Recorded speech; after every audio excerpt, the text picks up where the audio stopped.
So ఖచ్చితంగా ప్రతి ఒక్కరిలోనే ఉంటుంది మనలో.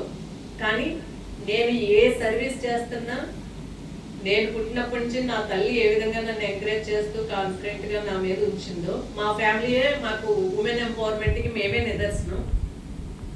ఎందుకంటే నేను 1 year అప్పుడు మా ఫాదర్ చనిపోయారు. మేము 4 ఆడపిల్లలు, మా మదర్ ఒకళ్ళే. మా మదర్కి 6 ఆడపడుచులు, అంటే నాకు 6 మేనత్తలు. సో ఫాదర్ చనిపోయారు, 4 ఆడపిల్లలము, మా మదర్, మొత్తం మా అరచెయ్యి అనమాట. ఈ 5గురిని మొత్తం మా నాన్నగారికి 6 మేనమామలు, అంటే 6 తాతయ్యలు నాకు.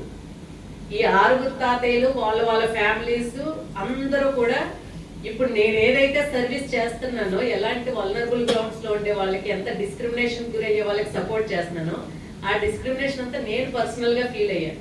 ఎందుకంటే 5 మా అమ్మ, 4 ఆడపిల్లలు, మగ పిల్లోడే లేడు. సో కాబట్టి ఇంకా కంప్లీట్ ఎన్ని రకాల అబ్యూజెస్ గురవ్వాలో అన్ని రకాల అబ్యూజెస్ కి గురయ్యాం. మొత్తం కంప్లీట్ డిస్క్రిమినేషన్. అమ్మమ్మ తాతయ్య వైపు నుంచి సపోర్ట్ వచ్చింది కాబట్టి అందరినీ చదివించగలిగారు మా మదర్. అప్పటి నుంచి ఆ మదర్ కి ఉన్న చదువు మీద ఇంట్రెస్ట్ తోటి మా సిచ్యుయేషన్స్ అన్ని స్లోగా అవాయిడ్ చేసుకుంటూ వాటిని ఓవర్కమ్ చేసుకుంటూ వచ్చి ఈ రోజు ప్రతి ఒక్కరు, ఎల్డర్ సిస్టర్ అమెరికాలో సెటిల్ అయ్యారు, సెకండ్ సిస్టర్ దుబాయ్లో సెటిల్ అయ్యారు, by bad luck third sister expire అయ్యారు. సో నేను ఇలా ఉన్నా. సో ప్రతి ఒక్కరి కుటుంబంలోంచి ఏదో ఒక స్టోరీ ఉంటుంది. దాన్ని ఎగ్జాంపుల్స్ గా చూస్తూ, ఎందుకంటే ఇప్పుడే సార్ చెప్తూ మన కలెక్టర్ గారి గురించి చెప్పారు. కలెక్టర్ మేడం కౌన్సిలింగ్ చేస్తారంటే ఇప్పుడు ఈవిడ యొక్క ఐడియాలజీకి వీళ్ళ పేరెంట్స్ ఎంత బాగా పెంచుంటుంటారు, ఎంత క్లాసీగానో ఉండుంటారో అనిపిస్తుంది మనకి. కానీ వాళ్ళ నాన్నగారు కూడా ఒక LIC ఏజెంట్ గా ఉండి గెట్ ఆన్ చేసుకుంటూ వాళ్ళు ఉన్న 3 అక్క చెల్లెల్లోని తను వాళ్ళ ఊరికి ఒక కలెక్టర్ వచ్చినప్పుడు ఆ కలెక్టర్ కి ఇస్తున్న ఆనర్ చూసి తను కలెక్టర్ అవ్వాలని చిన్న వయసులో బేజం వేసుకుని దానికి తగినట్టు కృషి చేయడం జరిగింది అని చెప్తూ ఉంటారు. సో దాన్ని ఇన్స్పిరేషన్ గా తీసుకుని నెంబర్ ఆఫ్ స్టూడెంట్స్ ఇన్స్పైర్ అవ్వాలి అని. సో ఇక్కడ ఉన్న వాళ్ళందరూ మాక్సిమం ఈ స్టేజ్లు దాటి వచ్చి మనం ఒకరు గైడ్ చేసే స్టేజ్లో ఉన్నాం కాబట్టి గోల్ సెట్టింగ్ ఎంత స్ట్రాంగ్ గా పెట్టుకోవాలి అనేది మన పిల్లల్లో ఇన్కల్కేట్ చేయండి. వన్స్ గోల్ సెట్ చేసుకున్న తర్వాత దాన్ని డీవియేట్ అవ్వకుండా ఉండటానికి వాళ్ళకి ప్రభుత్వం తరఫు నుంచి కానీ సమాజం తరఫు నుంచి కానీ సపోర్టివ్ హ్యాండ్స్ ఏమేమి ఉంటాయి అనేది. ఇప్పుడు చదువుకి ఫైనాన్షియల్ కండిషన్ ఆటంకం కాదు కూడా, అలానే సొసైటీ కూడా ఆటంకం కాకూడదు. కానీ ప్రస్తుత సమాజంలో సొసైటీ ఆటంకం కింద కనిపిస్తుంది. ఆ సొసైటీ ఎక్కడి నుంచో రాలేదు, మన 10 కుటుంబాలు కలిస్తే ఒక సొసైటీ. సో ఆ 10 కుటుంబాల్లో ఉండే వ్యక్తులందరము కనుక చేంజ్ అవుతే మన సొసైటీ బాగుపడుతుంది. మన పిల్లల భవిష్యత్తుకి మనం మంచి బేజాలు వేయగలిగే వాళ్ళం అవుతాం. సో ఈ ఉమెన్స్ డే రోజున మనకి ప్రత్యేకించి ఎవరీ ఇయర్ ఒక థీమ్ ఇస్తారు కాబట్టి ఈసారి ఇచ్చిన థీమ్ కూడా all women and children equal rights and empowerment. So ఆ ఈక్వాలిటీని, ఆ ఎంపవర్మెంట్ ని ఇంకా సాధించుకోవాలి, తొందరగా సాధించుకోవాలి, తొందరగా అందించాలి అంటారు. ఎవరో అందిస్తే మనం తీసుకునేది కాదు, మనగా నిలబడగలగాలి. సో మనం ప్రతి మహిళ కూడా ఆ విధమైన టార్గెట్ పెట్టుకుని సీనియర్ వారు చెప్పినట్టుగా పురుషుడు ఎంత సమానమో స్త్రీ కూడా అంతే సమానం. అది ప్రతి ఒక్కరము చెప్పటానికో ఇలా స్పీచ్లు ఇవ్వటానికో బుక్స్ లో రాసుకోవటానికో కాదు.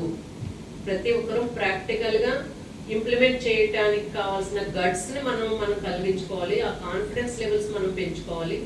మన పిల్లల భవిష్యత్తుకి వాళ్ళకి కావాల్సిన గోల్ సెట్టింగ్ అనేది స్ట్రాంగ్ గా వేసి ఆ దిశగా ముందుకు వెళ్ళటానికి వాళ్ళకున్న వజ్రాయుధాలు, సౌకర్యాలు ఏంటి, రిసోర్సెస్ ఏంటి అనేది చెప్పండి. వజ్రాయుధాల్లో మెయిన్ ఉన్నది వాళ్ళకి ఉన్న బేసిక్ రైట్స్ ఏవైతే ఉన్నాయో ఆ రైట్స్ గురించి చెప్తూ రెస్పాన్సిబిలిటీస్ చెప్పండి. ఆ రెస్పాన్సిబిలిటీస్ చెప్పిన తర్వాత వాళ్ళు దేనికైనా రియాక్ట్ అవటం మానేసి రెస్పెక్ట్ ఇస్తూ వాళ్ళు రెస్పాండ్ అయ్యేటట్టుగా చేయండి. ఎందుకంటే ప్రస్తుతం ప్రతి ఒక్క చిన్న ఇన్సిడెంట్స్ కే చాలా షార్ట్ టెంపర్ లో సూసైడల్ టెండెన్సీస్కి వెళ్ళిపోతూ ఉన్నారు, రియాక్ట్ అయిపోతున్నారు. రెస్పాండ్ అవటం నేర్పండి. మనం ఏదైనా ఒకటి అడిగామంటే దానికి తిరిగి సమాధానం చెప్పమనండి. చర్య చెప్పిపోతున్నారు. ఆ చర్య లేకుండా అసలు ఏంటి అనేది అది ఎక్కడ వస్తుంది? వాళ్ళ బ్రెయిన్ పనిచేసినప్పుడు వస్తుంది. వాళ్ళ బ్రెయిన్స్ పని చేయించుకొస్తున్నారా? లేదు, మొబైల్లోకి ఇన్వాల్వ్ చేస్తున్నారు. సో మొబైల్లోకి ఇన్వాల్వ్ అయిపోయారంటే వాళ్ళ బ్రెయిన్ ఆటోమేటిక్ గా, నిన్న ఎవరో ఒక స్పీచ్ లో చెప్పారు, వాళ్ళ నేమ్స్ చెప్పడానికి కూడా టైం తీసుకుంటున్నారు. కొంతమంది పిల్లలు ఫోన్ కి ఎడిక్ట్ అయిపోయి ఎక్కడికైనా వెళ్ళిన చోట నేమ్ ఏంటని అడుగుతుంటే కొంచెం టైం తీసుకుని వాళ్ళ నేమ్ ఏంటని తడుపుకుని పిచ్చ చూపులు బిత్త చూపులు చూస్తున్నారు. ఉన్నారు. జనరేషన్ అలా అయిపోతూ ఉన్నారు. కాబట్టి బ్రెయిన్ ఫంక్షనింగ్ ప్రాపర్ గా జరిగే విధంగా చెయ్యాలి అంటే వాళ్ళు రెస్పాండ్ అవ్వాలి అంటే ఎదుటి వ్యక్తి చెప్పిన అడిగిన విషయాన్ని వాళ్ళ బ్రెయిన్ ఎక్కించుకోగలగాలి. ఆ ఎక్కించుకోగలగాలి అంటే ఆ బ్రెయిన్ సెల్స్ ఫంక్షనింగ్ కరెక్ట్ గా చేయగలగాలి. సో సెల్ ఫోన్ లో నిమగ్నం అయిపోయి ఉండిపోకుండా లోకం ఏ విధంగా ఉంది, లోకం ఎలా పోకడ సాగుతుంది అనేది, లోకంలో స్త్రీ పురుషులు ఇద్దరు సమానత్వం గురించి ఎవరు మాట్లాడుతున్నారు? ఇంట్లో అమ్మే ఏ మగపిల్లడు ఆడేం చేస్తాడే, నువ్వు చీపురు పెట్టి తుడు అంటారు, లేదా నీ ప్లేట్ నువ్వు తీయ అమ్మాయికి చెప్తారు, అదే అబ్బాయికి చెప్పట్లేదు. సో ఆ డిఫరెన్సియేషన్స్ అనేది మదర్స్ గా మనం కూడా లేకుండా మన ఫ్యామిలీస్ నుంచి మొదలు పెడితే, మన ఇంటి నుంచే మొదలు పెడితే మన పక్క వాళ్ళు కూడా వాళ్ళ ఇంట్లో ఆంటీ వాళ్ళ అబ్బాయితో కూడా ఈక్వల్ పనులు చేయిస్తారు. జస్ట్ ఇమాజిన్, ఎవరన్నా మీ ఇంటి మీద ముగ్గురు అబ్బాయితో వేయిస్తారా? మనకే తెలియకుండా నవ్వు వస్తుంది, అయ్యో అదే అలా అసలు ఇమాజిన్ కూడా చేసుకోలేము. ఒక ఇంటి నుంచి మొదలు పెడితే ఖచ్చితంగా పక్క వీధుల అబ్బాయిలు అందరూ వాడు మన ఇంట్లోనే ముందు చేయమంటాడు. ఎందుకు? పీర్ గ్రూప్ చూసి షేమ్ ఫీల్ అవుతుంది అని. అదే మన అమ్మాయికి చెప్పండి. ఇప్పుడు టెక్నాలజీ పెరిగిపోయింది కాబట్టి అమ్మాయిలు కూడా ఫ్యాషన్ నో మా అమ్మ అంటున్నారు, కానీ ముగ్గేయటం నేర్పండి. ఒకరోజు అమ్మాయిని వేయమనండి, ఒకరోజు అబ్బాయిని వేయమనండి, మార్పు అక్కడి నుంచి స్టార్ట్ అవుతుంది. సో మేము వేరియస్ ఇష్యూస్ మీద చెప్తూ ఉన్నప్పుడు వేరు, కానీ పాజిటివ్ వేలో సమాజాన్ని తీసుకువెళ్ళాలంటే మన మైండ్ సెట్ లోనే పాజిటివిటీ డెవలప్ అవ్వాలి, ఈక్వాలిటీ డెవలప్ అవ్వాలి. ఆ దిశగా ప్రతి ఒక్కరూ పయనిస్తే మీరు చెప్పుకునే వేరియస్ మీటింగ్స్ లో కూడా సచ్ టైప్ ఆఫ్ మెసేజెస్ ని పాజిటివ్ వేలో కనుక మనం ఇంకల్కేట్ చేయగలిగితే ప్రతి ఒక్కరిలోని పాజిటివ్ సమాజాన్ని నిర్మించుకోవడానికి అందరూ కల్పనబద్ధులు ఉండవచ్చు. ఆ దిశగా పయనిస్తారని అందరికీ మళ్ళీ once again belated happy international women's day.